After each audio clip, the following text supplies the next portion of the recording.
President Emmerson Mnangagwa summoned Finance Minister Mthuli Ncube and the Reserve Bank of Zimbabwe Governor John Mangudya to a crisis meeting over the worsening economic condition, it has been learned. Multiple government sources told Business Times that the meeting held at the State House on Thursday, Mnangagwa demanded that Ncube and Mangudya should come up with concrete policy measures that can extricate the ailing economy from its woes.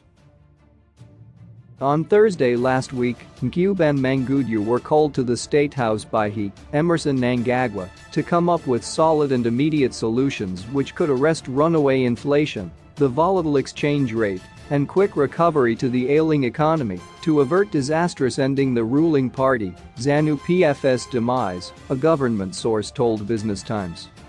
The party has promised the electorate some cakes, but the situation on the ground has turned south, causing the party bigwigs to panic. The government hierarchy is also panicking. They are not sure if the electorate would listen to them ahead of next year's elections. But presidential spokesperson George Chiramba said last night it was a routine meeting. Every week after cabinet he meets the finance team. It has been happening since the inauguration of the Second Republic. Always after cabinet, there is that team which reviews the economy, Chiramba said. He added, those who are saying that it was an emergency meeting between he and the two economic principals because of the deteriorating state of the economy are not saying the truth and they want to use you to advance their cause. Thursday's meeting came as the economy has tanked with runaway inflation, which at 192% in June has raised fears that history is repeating itself as Zimbabwe stares hyperinflation. Rising prices and a depreciating local currency has seen some basic commodities being sold in foreign currency at a time the majority of Zimbabweans are earning in local currency.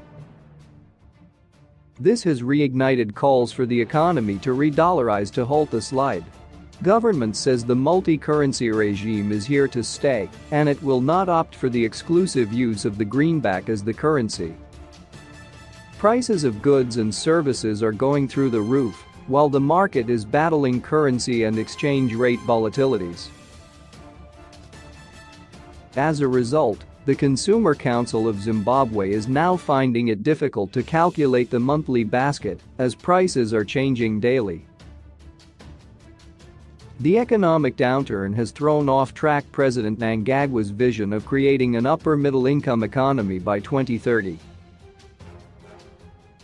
It is also understood that ZANU-PF legislators were finding it difficult explaining the worsening economic situation to the electorate in their respective constituencies.